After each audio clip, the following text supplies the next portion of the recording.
It's setting up.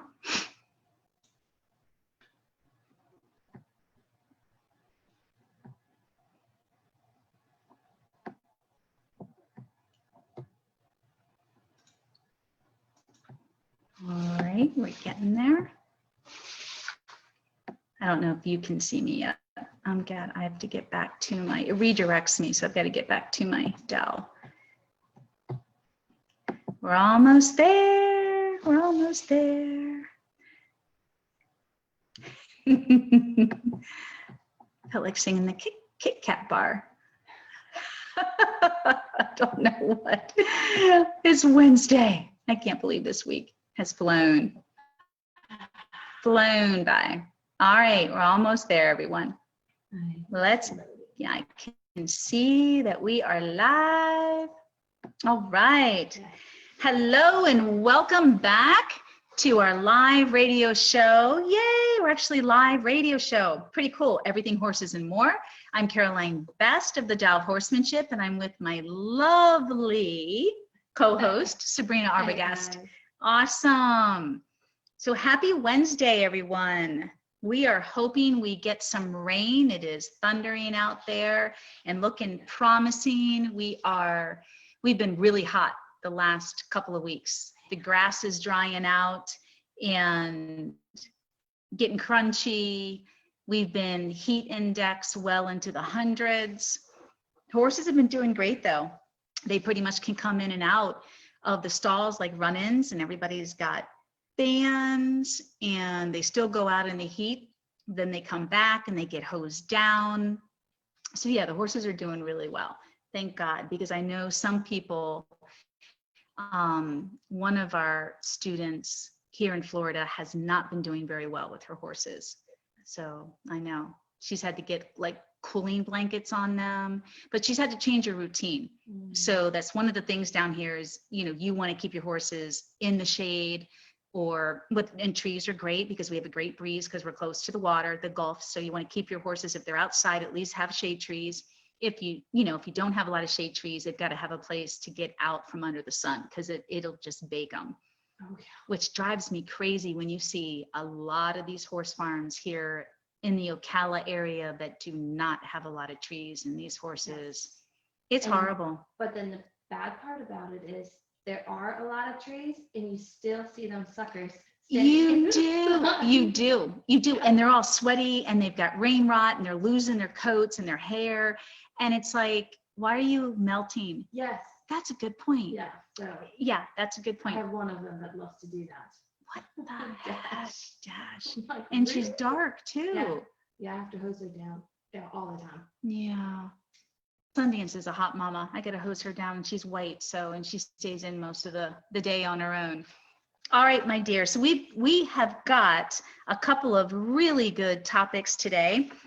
Now that we're starting to get into a flow every Wednesday at 12 p.m. with our live radio show, Everything Horses and More podcast here, we are going to introduce every Wednesday our Friday video. We release a snippet or a short trailer, so to speak, of a full training video. And the full length training video is anywhere from 30 minutes to an hour, you guys. And you can find the full length video in our Everything Horses and More video library. It is a subscription only, but we release the 5 to 10 minute trailer, or snippet as we call it, on our YouTube channel. So you get some free information every Friday. And so we're going to talk a little bit about that video. It's a hot topic. A lot of people, there's so many topics that it's like there's no end to discussion. And I think in the horse world, and you'll agree with me, Sabrina, because we talk about this all the time, and you guys will agree. In the horse world, there's so many opinions, damn it. There's so many opinions. And so it's, especially when you're new to horses, you're like, oh my gosh, what is right? What is wrong? And I think that's probably the biggest problem, issue, challenge out there, is there's just so much information. And so we're gonna help you guys narrow that down a little bit today. We're always gonna help. That's what we're here for every week, to give you education, knowledge, new skill sets, new, basically a new perspective, definitely with the method, give you inspiration.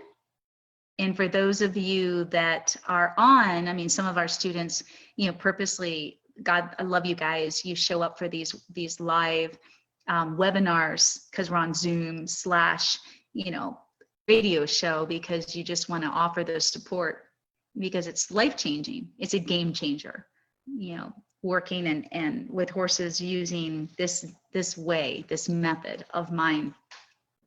So one of the things, let's start out with, we've got the two topics. One is the video that we're releasing Friday.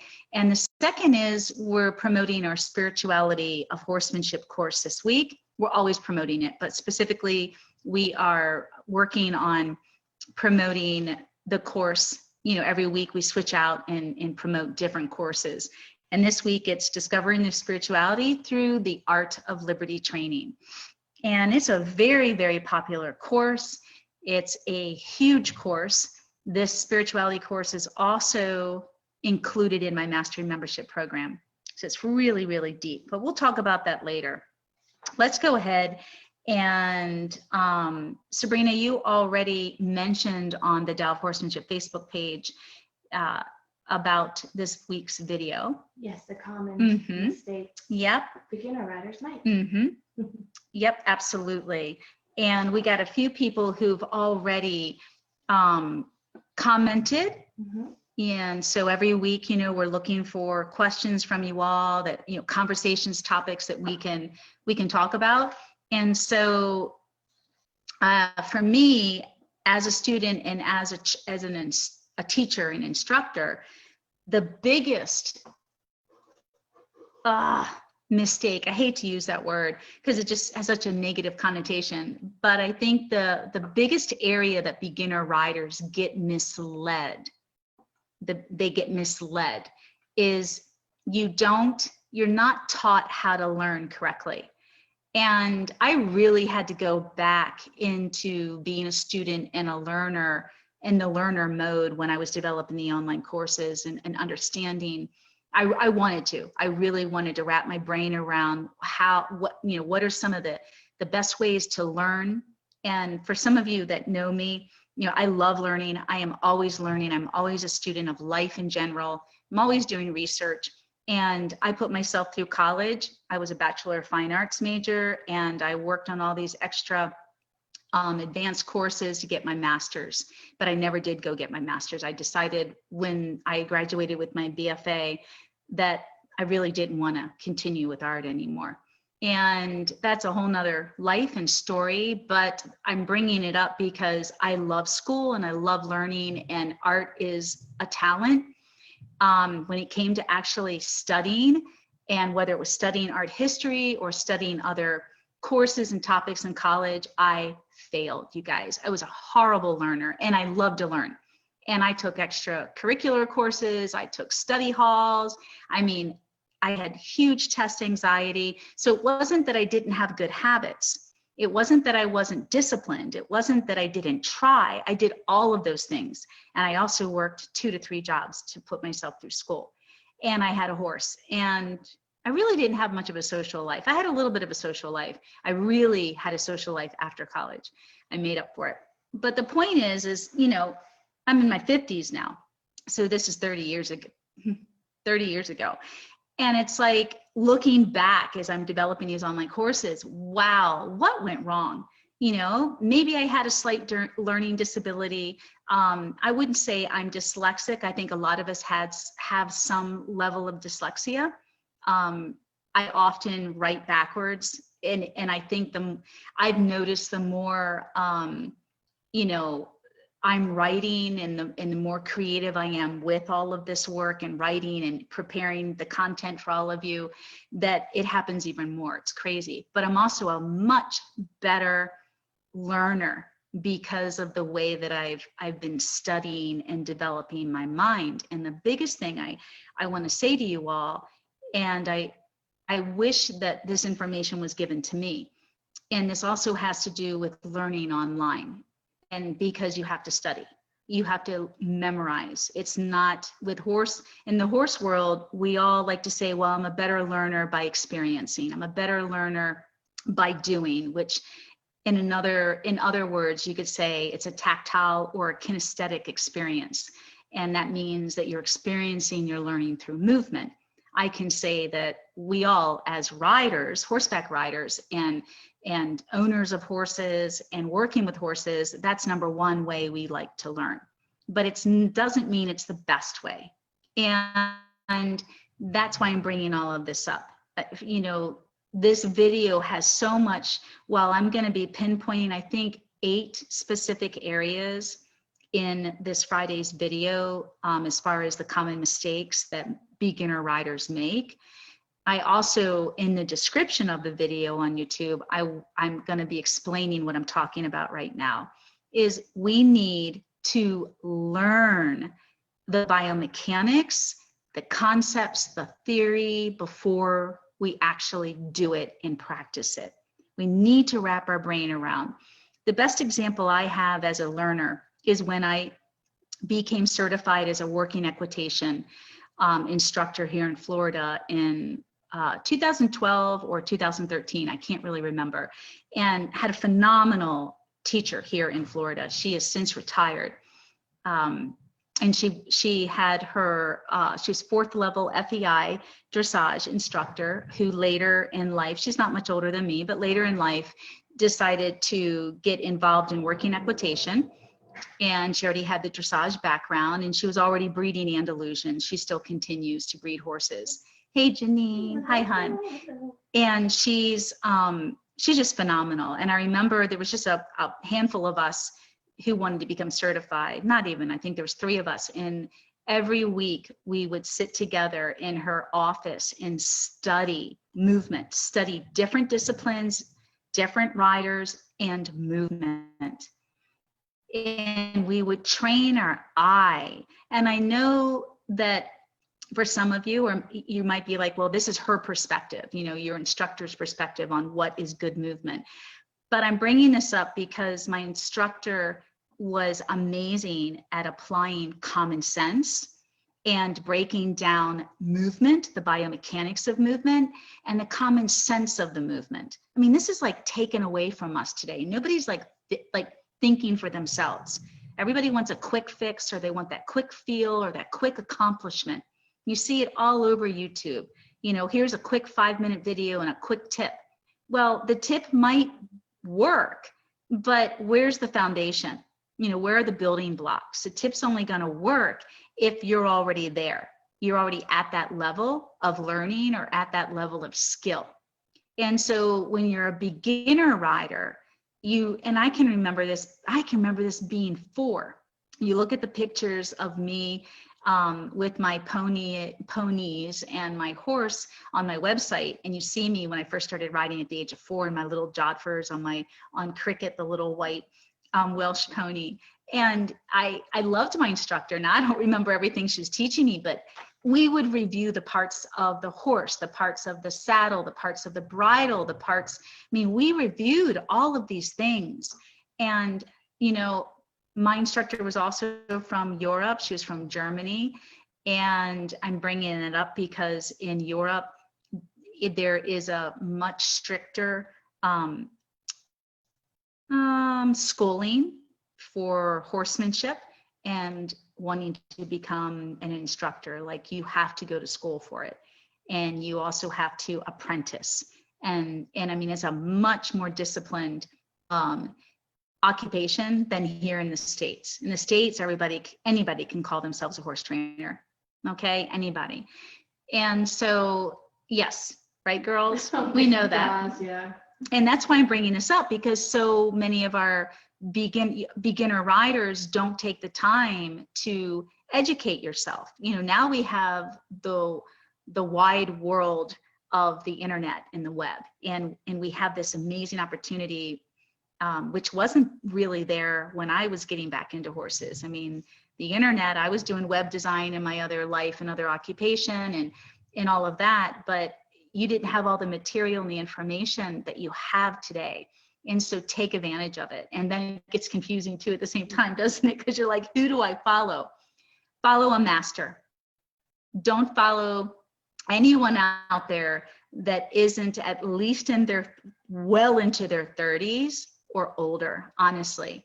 Because with horses, it's such an intensive and complex study that it involves experience. It doesn't, you're only going to get so far by wrapping your brain around and studying the concepts and the theories and the knowledge. You're only going to get so far, but it's really, you need that though. You need that first, and then you go practice. But it's really the experience of working with thousands of horses and thousands of students that's going to make an excellent instructor or trainer, and somebody that has consistently proven themselves. And it has nothing to do with winning. It just consistently produced good riders, good students, good horses. And that's a big point. Oh, yeah. That's so when you feel overfaced, as we say in horsemanship, where you're overwhelmed by all the information out there. I'm trying to help you break it down as a beginner and follow the masters. So when I got back into horses, I have a whole life with horses, but I got back into horses in my mid to late 30s, and I took 2 years off to study. And I studied. I took years to save money so I could study and pay myself a small salary. I had my own company before, and I wasn't rich, but I was smart. So I planned 2 years ahead, saved, paid myself a small salary, had enough money to pay for my 3 horses at the time, and to study. And I studied under some of the best out there in all the disciplines, and I read, because the internet in the early 2000s wasn't, like I said, you didn't have all this information out there, you guys. It just exploded in just a matter of years. I mean, Facebook was it was out there, but Facebook was still new. Yeah, it was MySpace. You're right. It was MySpace. Thank you, Sabrina. You're right. I remember switching. Yeah. God, you're right. Facebook. What in the world is How? that? Look, that's dating us. It was Our MySpace. kids don't even like the Facebook. You know? It's crazy. There's so many other things. So, but I started studying the great masters. I started like going to the library, renting books. Who could I read? And then I was taking lessons from very accomplished dressage riders, Grand Prix, to, accomplished reiners and everything in between. And then just your basic horsemanship, because I really wanted a solid foundation for riding. And I knew that dressage is the first discipline in riding.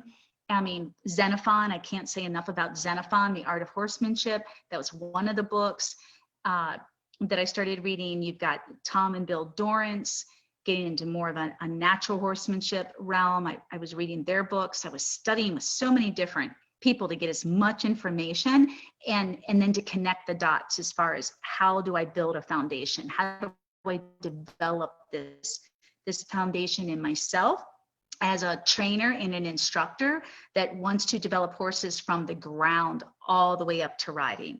And at my level, I'd say, I'm working equitation certified instructor. Every horse since 2013, every horse that I've been working with, including my own, starts with that foundation, that basic dressage foundation, but they also learn a bunch of reining stuff. There's versatility. I want a well-rounded horse that's, exposed to a lot of different situations.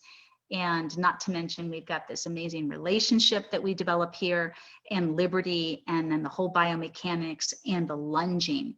So that's the best I can offer for you guys when you get overwhelmed. It doesn't matter how old you are, whenever you're coming back to horses, is the key thing is, one, you want to study someone that has a ton of experience.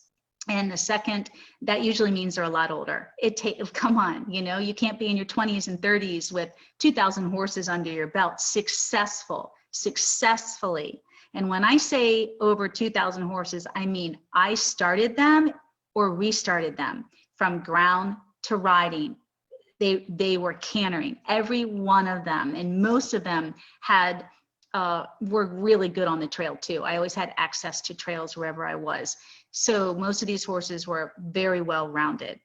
And a lot of my work was restarting and rehabilitation. So I specialize in trauma. I understand triggers and behaviors that horses have learned. And it's so important to understand these things. So just look at the wealth of experience and knowledge I bring to the table. And you want to learn from me, or do you want to learn from some 20 something, or even in your early 30s that may be able to talk the talk, but can they really walk the walk? And so now we're getting down to training your eye. So let's say that you're thinking about me, Caroline Best, and then you're thinking about somebody else half my age, perhaps, or 20 years younger than me. And you're like, well, they both talk the same talk. So now we got to train your eye to see how we walk a different walk. And when I want to take, especially riding lessons, I always want to choose an instructor who rides, not just teaches riding, but who rides, and someone that trains their own horses. So I used to take riding lessons from very accomplished gold and bronze and silver medalists in dressage, yet they were riders. They were not trainers. Did not train these horses to perform the level of movement that they rode and they won. Does that make sense? So they didn't really understand biomechanics. They were just excellent riders. They were just natural, and they won. And now everybody wanted to know how they won. Who was your trainer? And so they took advantage of that and said, oh, I can train you. When I want a riding instructor, I want somebody that has, how many students in horses have you developed? Not just given lessons, developed from start to finish. And what is finish? Collected movement. Collected movement.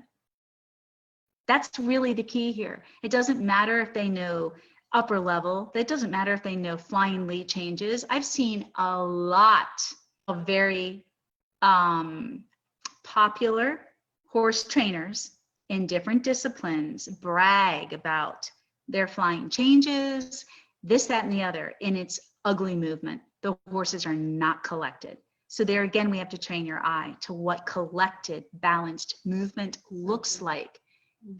I mean, how many are out there? Yeah, a lot. How about the piaffe? I've seen more ugly, tight I could not agree piaffes, horses that are all stressed out. The guys spurring the heck out of them in every discipline, from reining to dressage to vaquero to you name it. And it's like these animals are tortured to do a movement that they aren't really capable of doing. They're being made to do it.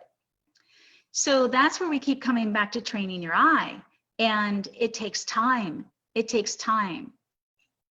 The video that we're producing, that we've already produced for Friday, doesn't really get into this, that I'm adding. The video actually gets into 8 specific areas that are most common with mistakes that beginner riders make. So I really show you guys on Lovey and explain to you what's correct and what isn't correct.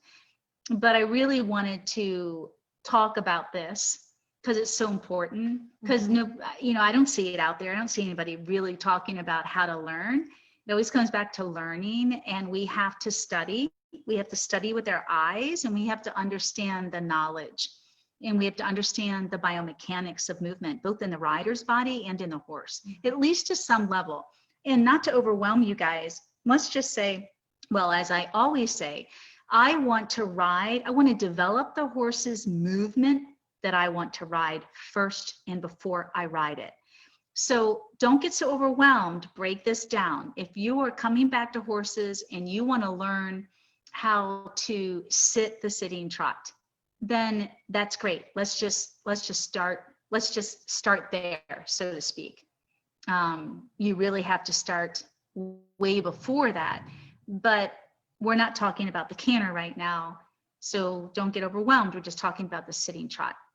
And if that's what one of my students says, look, I really want to be able to sit my horse's trot, I'm first going to assess how the horse is moving without the rider. And then with my experience and trained eye, I'm knowledge of biomechanics and yada, yada, yada, I can go, wow, you are not going to be able to sit your horse's sitting trot because your horse is not relaxed, they are not balanced, and they are not straight. Therefore, they are not collected.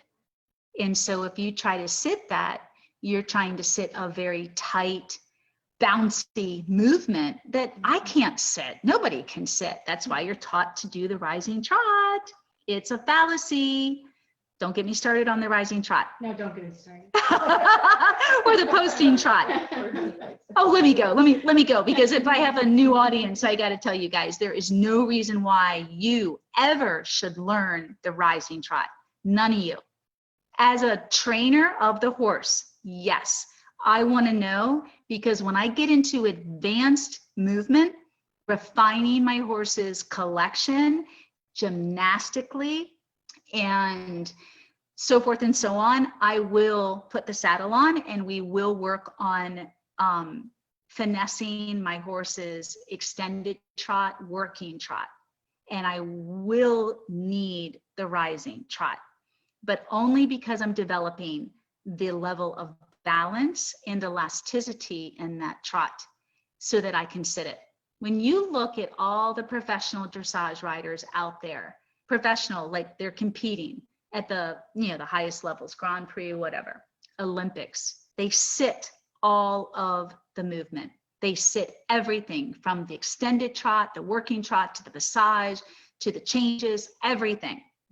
Do you see where I'm going with this? You don't see them doing the rising trot ever. So their horses are balanced and they are balanced and they know how to ride that movement. So that's why I said we can start at the sitting trot, and everybody, I mean, it's huge on YouTube. Everybody wants to learn how to sit the trot or sit the canter. The first thing I have to tell you though, is you can't if your horse's movement isn't developed. So for me, I want to develop that horse's transitions in the walk and the balance and the straightness and the collection and the elasticity, which will make that movement so fluid. The horse will just be round and relaxed, but that has to happen at the level of the walk first. And so I'll develop that on the ground first before I ride the horse. So it might take weeks or longer before I even ride my client's horse or my own horse. Then once I have the walk, I can finesse it and refine it under saddle, so to speak. I can add to it when I'm riding.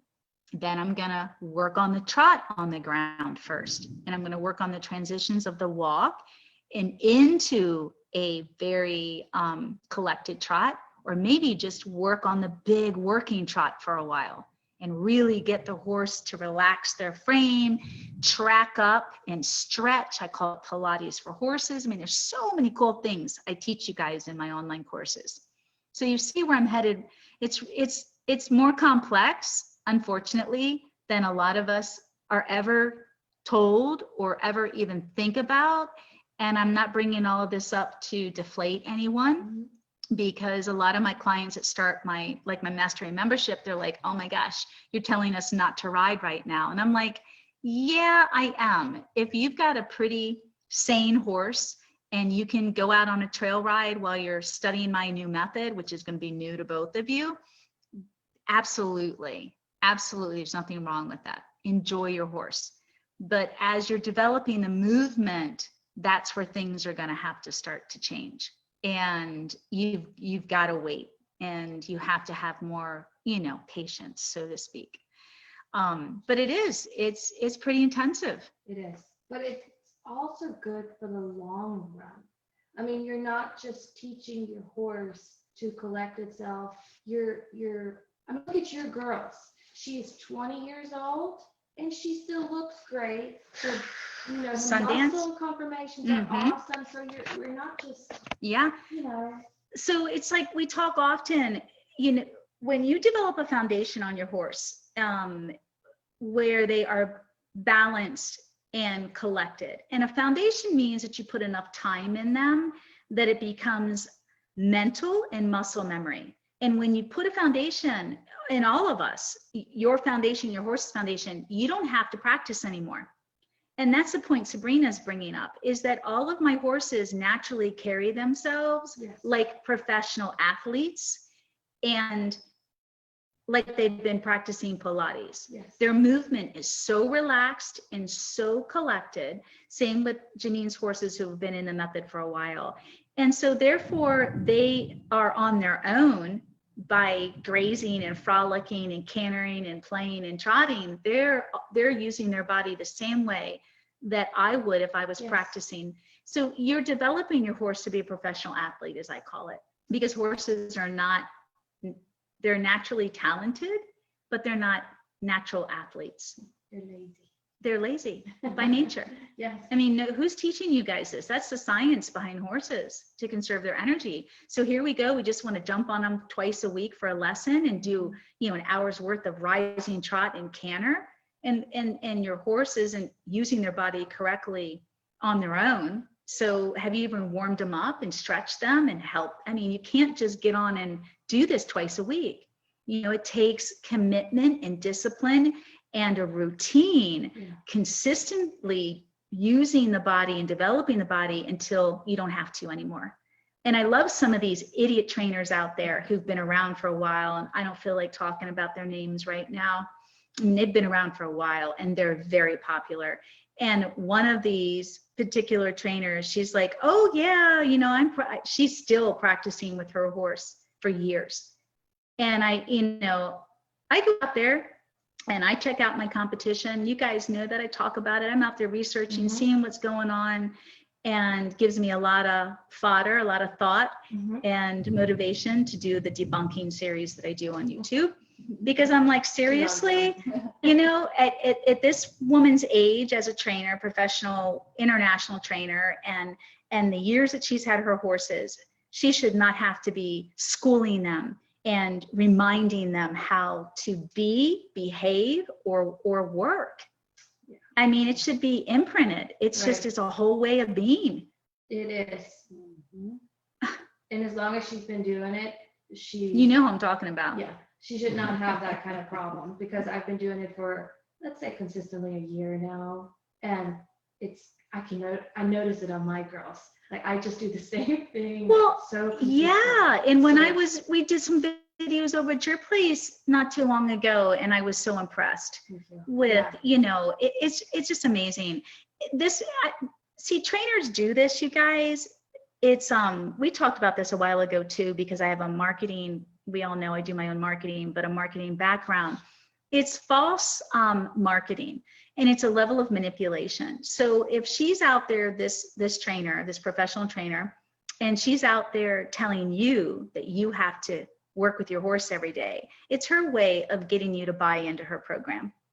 That, oh yeah, you got to buy this, and this will help you, keep after your horse every time you work with them, or it'll give you the exact techniques. And it's like, no, I'm happy to say that after so many years, my students are pretty much done with me. They have the foundation that they needed to get them to achieve whatever goal they wanted. I mean, it's all different levels, but the foundation's there and they're happy. Yeah. And we stay in touch and we're good friends, but they don't hang on for 5 to 10 years. I mean, something's wrong there, because I don't show and compete. We're not trying to develop these horses to do, really, most of my clients don't want their horses to do the level of movement that my personal horses are doing. Yeah. That's my own personal aspirations, to maintain my, my ability. Like, we've got our working equitation course. It's too hot to use right now, but we'll get back into that and film more of that, or film it this fall. But yeah, so they're just really want the relationship. They want to be able to, have that level of connection and feel safe with their horses and be able to trail ride. Everybody's blown away by it. Yeah. How amazing it is. Yeah, so, it's cool. Do we have any questions? We have a question, but it does not, it's not what we were talking about. Okay, well, I'll get to that question. Let me get to a couple of questions that are on the Facebook page already that a couple of people responded already when you started to let them know about the video that's coming out this Friday. Yeah, common mistakes beginner riders make. So one of our, and there, it's on our Facebook page, so you guys can see this too. So, and these are common. I mean, how many of us have been told to lean forward to get our horse to canter? Me.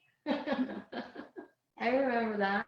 So when you lean forward, often, like 99% of the time, like,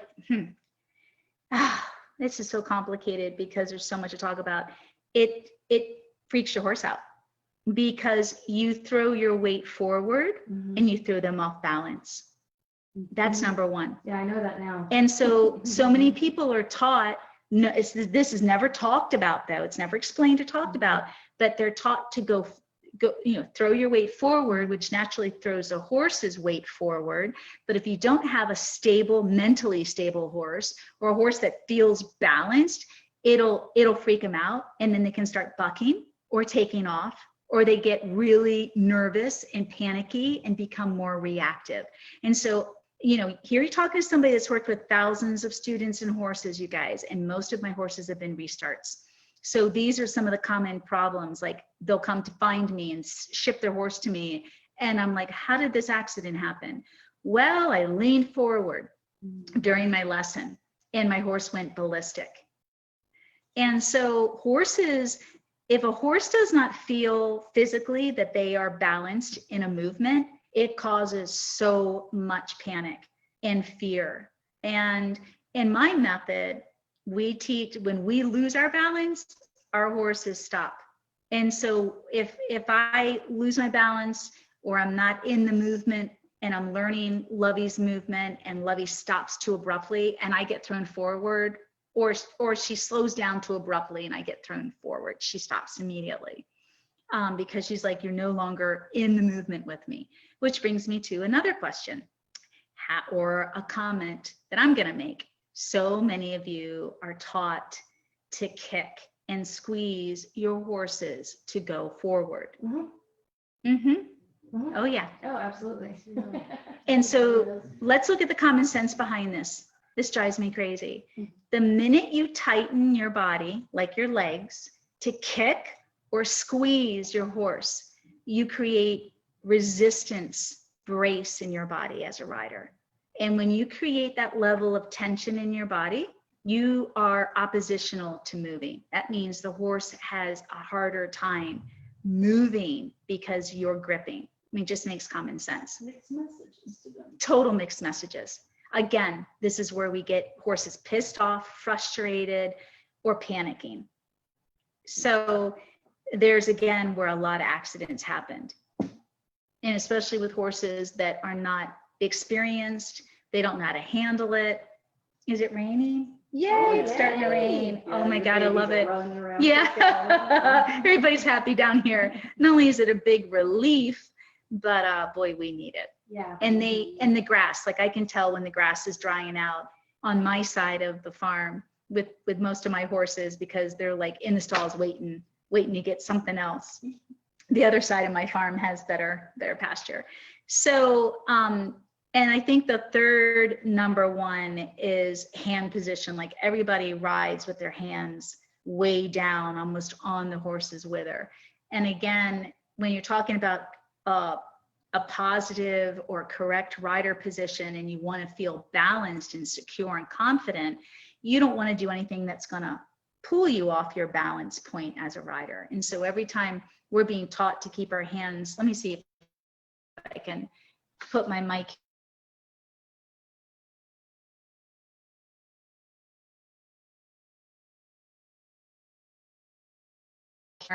And your hands are down here instead of relaxed and bent your arm, you're down here. And so here again, you have brace and tension in your upper body. And so that's going to make you lock up and bounce. I mean, everything you're being taught is so counterintuitive to riding fluidly and correctly. So yeah, I teach you guys how to ride in my online my riding courses, specifically the mastery membership. So that's a big one. It's very frustrating. Yes, ma'am. So what question do we have? The question, Janet was asking, can we talk about head shaking syndrome? My poor little guy has it and I need some help. So head shaking syndrome, I'm not familiar with that. So it's a syndrome. So it sounds like it's obviously, I'm not familiar with it. Yeah, I've heard of it. What it's, it constantly- yeah. it's not a behavior is what I'm saying when it's a syndrome. So I'm used to behaviors and identifying, is it just a head toss? Is it a shaking or a bobbing? But this is a syndrome. So I'm not familiar. So if Janet wants to go ahead and give us a description of what the syndrome, what is it from, what causes it? Can you, I mean, you're asking me, I'm not a medical expert at all. I'm not even familiar with it. So I'm familiar with Wobbler's disease, but that's the closest thing to kind of EPM with horses in the nervous system, but I don't know anything about the syndrome. So I'm so sorry. I don't know what causes it. I don't know if it can be cured. And so Janet, yeah, please give us a little bit more information and I'll see if I can help you in any way. That's a tough one though. I thought so too. Yeah, it's a definite tough one. That was it. Yep. Okay. Well, you guys don't forget, you can ask lots of questions. And possibly maybe he fell.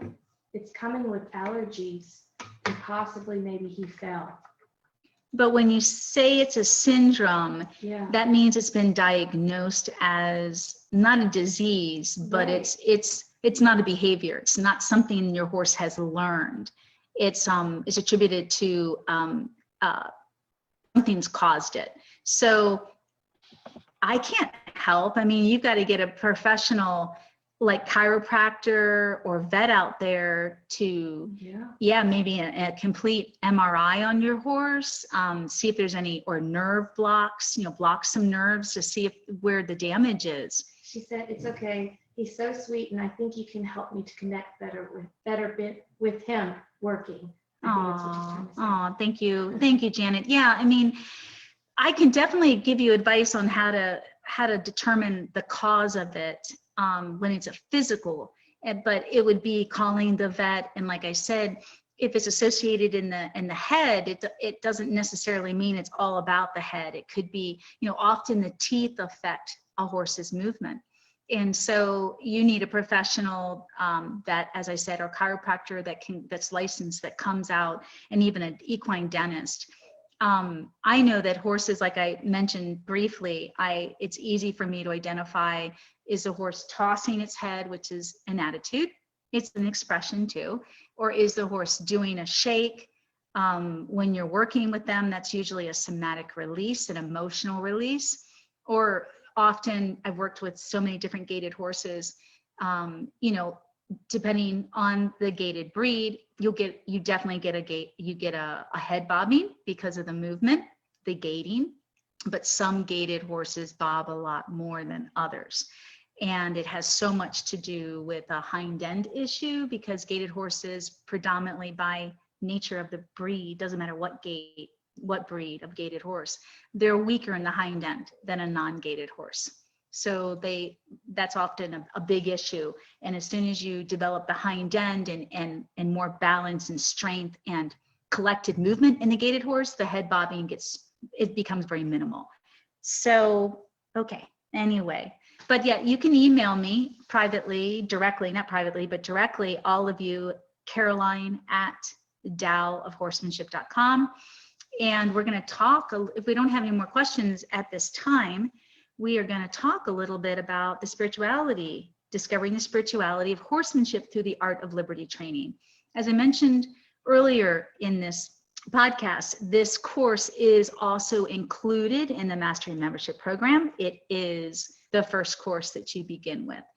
And so what I ended up doing, because discovering the spirituality has always been such a popular course, I took all of the biomechanics and lunging out of the Mastery Membership and added it to the spirituality course, when we upgraded it or updated it this year. So the course is much larger and sold obviously as a single course, but it's all about developing this amazing relationship and connection and communication. It's teaching you so much about the language of equus, the language of horses, understanding horses. It has so much to do about yourself. And then while you're working on all of this, you're also developing your horse's movement through my 3 lunging styles. So this is key to, if you just want to do liberty with your horse and that's all you ever want to do is play, and you know, I often, when I talk about liberty, it's not just playing with your horse. There's also liberty agility course you can do with your horse instead of riding through the course. We've always set up our courses where you get to a more advanced liberty with your horse, and you can ask your horse to go through all these courses just like a dog.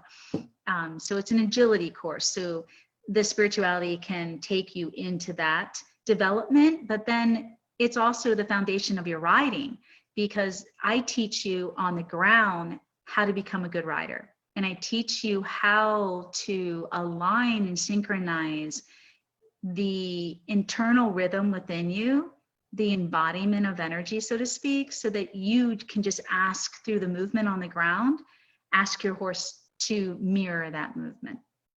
And so we're developing the walk and the transitions of the walk, the trot, the transitions, and of course the beautiful effortless canter departs in this course.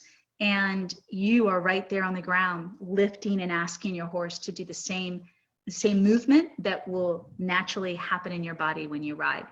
So it's a great course for people that don't really care to ride or physically can't ride. It's a phenomenal course for anyone who has fear and confidence issues, because it's not about riding. So often all of our challenges in life are not about that specific problem. There's other things that have caused that problem. And when I rehabilitated riding horses, I don't start riding them at all. I do the spirituality course. We work on the ground until we feel like we are one in mind and in body, the movement, and in relationship. And then I test it at the mounting block. Then I test it in the riding. And all these horses, I have maybe a fluke here and there, maybe a 5 on my hand. Way back, but I've never had an accident, and no horse that's ever been restarted by me has ever gone back to the old horse and hurt their owner when they've returned. And it's not because I've manhandled them or forced them or run the shit out of them or put them under saddle, because as soon as you go to ride, it's a trigger for you and the horse. And that's why there's so many ways we can go about fixing the riding fear for you or the horse. We can fix it in a very non-linear manner without attacking it. And that's so often you have all these, balanced riding courses out there. Yeah, fear with riding. Well, take my riding course. It's not about riding. There's so many other things that have led to that fear, and you need to become educated. And so often, Janine and I have had this conversation because you have had fear of riding, and and I don't know if you completely agree with me, and I say completely because we've talked about this for years, but in my experience as the teacher with students who have lost their confidence for good reason and have a real fear for good reason. You've had accidents. It's your mind more than it is the horse. Because when that happened to you, not once, but twice with Lita was in full training with me. So she started full training with the first one. I was already working on her when the second accident happened. And to me, there's nothing that needed to be done differently with Lita. It had to happen inside of you. you had to be better prepared to handle because shit can happen. But it's almost like we are our worst enemy. And then we get caught in the loop, you know, the trauma, the replay of the movie of what could happen. And it's as if you don't trust yourself anymore. You don't trust that you know what's going to happen before it happens. And it's really not about the horse. I mean, the horse needs to get fixed too, and most of the time. And so many of the times the horses are traumatized. Oh my gosh, they don't want to hurt you, or something scared them. And so they have, you know, they're triggered now with the whole riding experience and relating you or the saddle or whatever it is to the riding experience. But to fix the person, it has nothing to do with riding. Riding's a piece of it, but it's going to be one of the end pieces. And it should be less than 25% of the effort. Yeah, I agree. Absolutely. Yeah, it's crazy. Yeah. It's just, when you think about it, it's such a, for lack of a better word, a counterintuitive way of problem solving. And it does, you know, everyone is so brainwashed out there with horses that, you know, let me just get you back on your horse. And you're like, I don't want to get back on my horse. Are you crazy? But everybody's screaming at you. Not really, but your instructors are giving you a hard time. The people around you are giving you a hard time. And you're like, no, something doesn't feel right.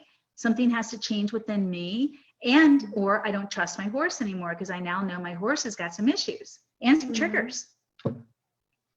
Yeah, crazy. So well, you've already got the promotion on the Facebook page. So I really don't have to talk about it, but would you like to go ahead and read some comments? Yeah. So we get new students all the time signing up for the spirituality course. So awesome. Thank you guys so much. A ton. I mean, these are just the last 3 that we got in like 10 hours. It's really nice. These are pretty profound. So Dana wrote, oh my goodness, Caroline, my favorite. Oh, real quick, read the title of the video. Okay. So Dana, chapter 1, power of intention, energy, and movement. Oh my goodness, Caroline, my favorite video so far. You demonstrated so much of what you have been talking about and teaching. You and Sundance modeled so much incredibly well. Thanks to both of you. I will watch and rewatch more than I can count on 2 hands. Thank you. Oh, that's sweet. That's really sweet. That's really cool. So I'm just glad that it made sense and it works. Obviously, we know, but it is awesome. Something to be proud of for sure. Yeah, you know? It's pretty powerful. It's really powerful. And tears. And I know. All these years to get to be able to have, you know, people feel successful and that they're achieving in such a heartfelt way. And again, this is so, you know, my method is so different than everything else that you guys are constantly being thrown at you. Yeah, absolutely. Charlene, chapter 1, introduction to the spiritual approach. Oh, and real quick, Charlene, I had a coaching call with her too. Charlene is new to horses, coming back to horses later in life. And so it was really cool. Yeah, her experience. And so I think this is the first week that she started. She started this is actually the Mastery Membership Program, but it's a spirituality course. Okay. All right. So what's the title of that video lesson? Chapter 1, introduction to the spiritual approach. I've only been an equine mom for about 6 months. I have an assortment of rescues, including a donkey, mini mule, and 2 mini horses, all under the age of 7. With unknown backgrounds. Each are at different stages of trust and have been mostly unhandled. I want to share a recent experience that has proven to me the connection we can share with our horses. I went to feed my little herd one night, and Stanley, 7-year-old gelding Minnie, protected me from the 2 very rambunctious cows who share the pasture. I had the boys at their buckets, and I was walking over to feed the cows. The cows got a little more pushy than usual, and just as one of them lowered their head to butt me and would likely have lifted me off my feet, Stanley ran between her and me, shook his head, and flashed teeth at them. Now, and this, I've seen pictures of these guys. This is a little mini gelding, and has not worked with them. She just feeds them and spends time with them.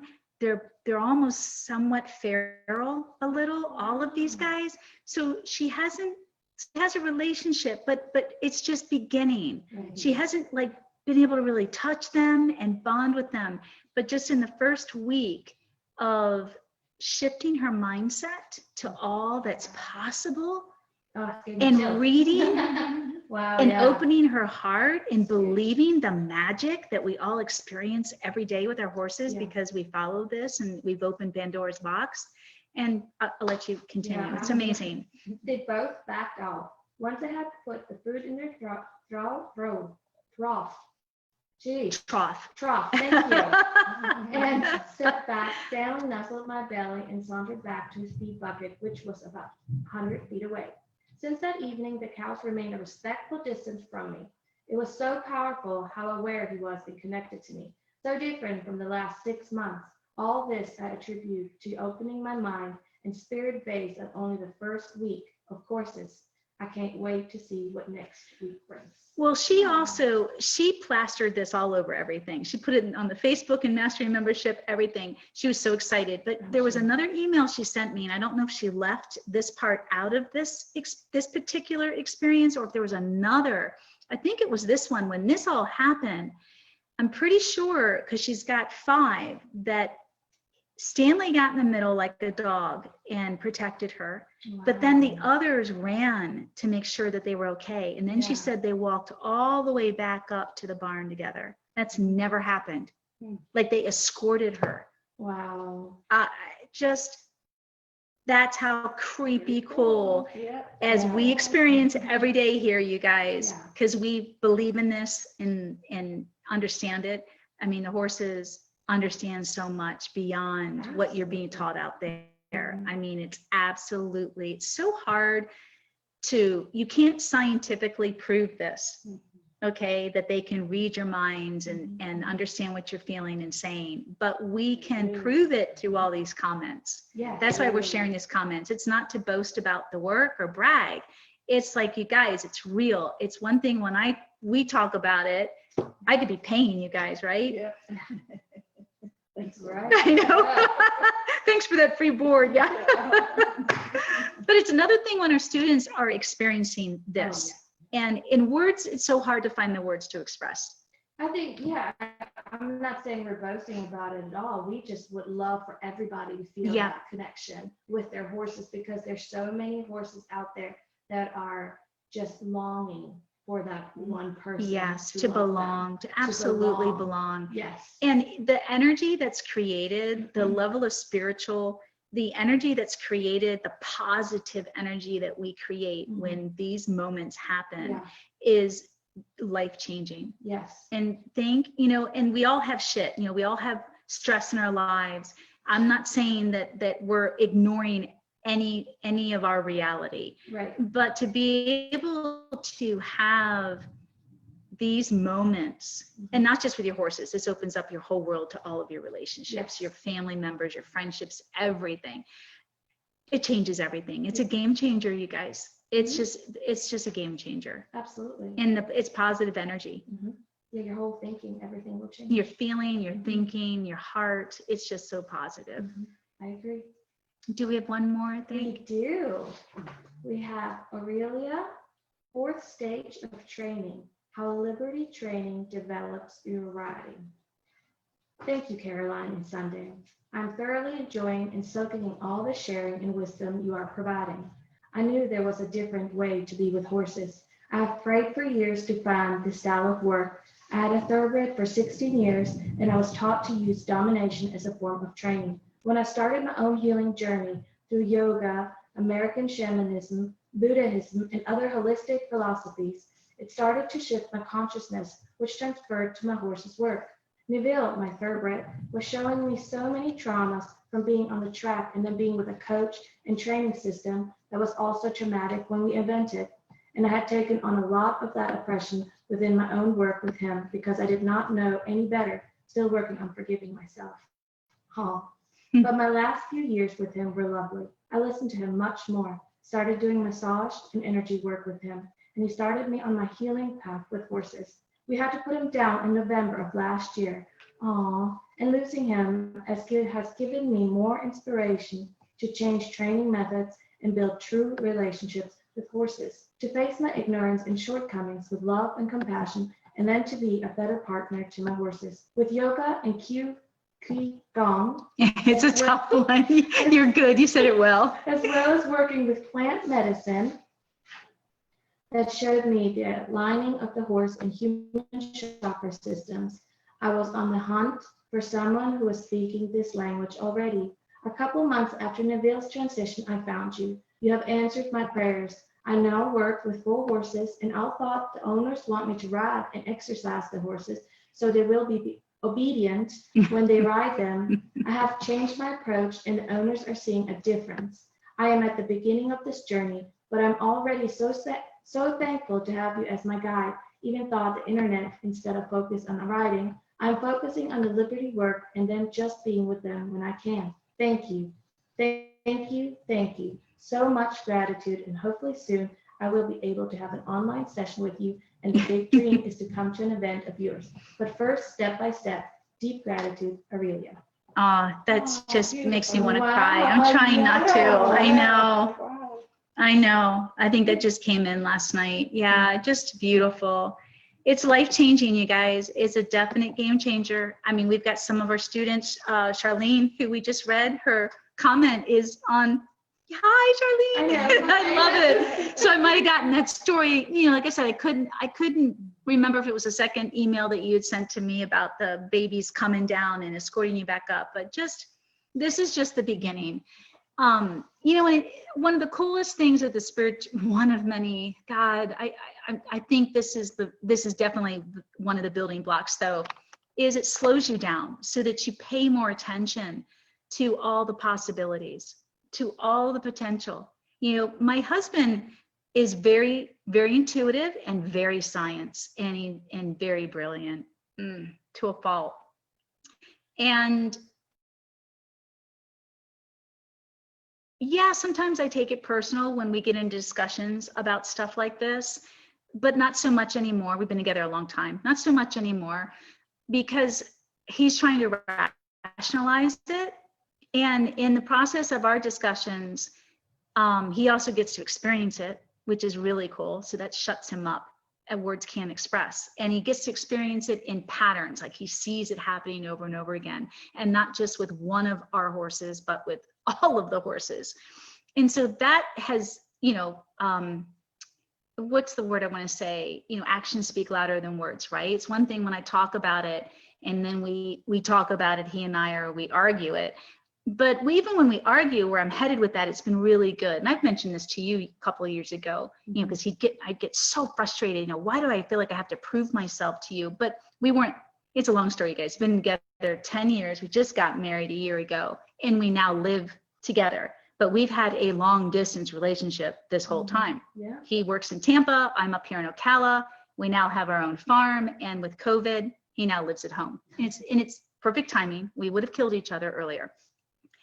So the point I'm making is, years ago, it's like he wasn't around to experience anything. And he's very rational and pragmatic in a lot of ways, and very science oriented, but that's good for me, because it's really made me, as frustrating as it's been, really made me think about, like, I know this stuff works, we know it works, but it's still so intangible to talk about it. Like, how can I talk about it more fact-based? Does that make sense? Oh, yeah. And I think I'm doing a much better job at articulating and explaining and describing, it's just amazing. It is. When you open your mind and slow down and pay attention to, like he'll say, oh, you're just reading too much into it, or you're, what's the word, anthropomorphizing? And I'm like, no, I'm not. I'm like, I'm a behavior specialist. I know body language like nobody's business, and I know energy, and I know what that feels like, because I'm a tuning fork. And that's what the spirituality course does for you, is it helps you tune in and attune. so that you can have this with all your animals and all your people. And especially for those of us that are high sensitives and more empathetic, it's really tough because you don't want to be around people because it hurts, you know? And I teach you a lot about how to develop, not cope, not handle. I don't want to cope through life. I don't want to just be coping. That's not a positive. But how to develop yourself so that you don't lose the beautiful sensitivity that you have, but you're not affected by everything. You still feel it, you understand what's going on, but you have healthier boundaries, much healthier boundaries. And that's so key in life. Yeah. And that's where the spirituality course is so profound, personally. I mean, it can take you as far as you want to go. Well, I think that wraps up this week's. I know we could talk about. Oh, yeah. And we do in the Mastery Membership private Facebook groups, don't we, girls? We go on for like 2 hours and I'm like, okay, whoo. It's great. Awesome. It's great. It's so cool. I mean, everybody that's in the private Facebook group wants to be there. It's not all of the members, obviously, because not everybody wants to be on Facebook or wants to share publicly. But those that are on the Facebook group, and there's 80 some right now, it's huge because we all dive into this. We all feel this way. It's really cool. It's really, really cool. It's definitely a movement. It's definitely a revolution. And it's a definite game changer. So if anyone is interested in learning more, you've got, you can email me directly, caroline@taoofhorsemanship.com. You've got links to the free course, links to the premium course, and you've got my website, and that's all I got right now. All right, you guys, thank you for joining us. I'm going to call it our live radio show, Everything Horses and More, because it's no longer just a recorded audio podcast. That's why we're like, let's go live on Facebook, because then it can be live. And, you know, this will keep building. I think this is our 4th week, maybe. Yeah. So we, you know, this is our podcast. So it goes out there. Yeah. And we're doing great. We're well over 1,000 downloads with our podcast. And keep sharing this, you guys. Keep helping us spread the word. And look for us next week. Yes. Thank you. May you always be one with your horse. Mwah. Bye, guys.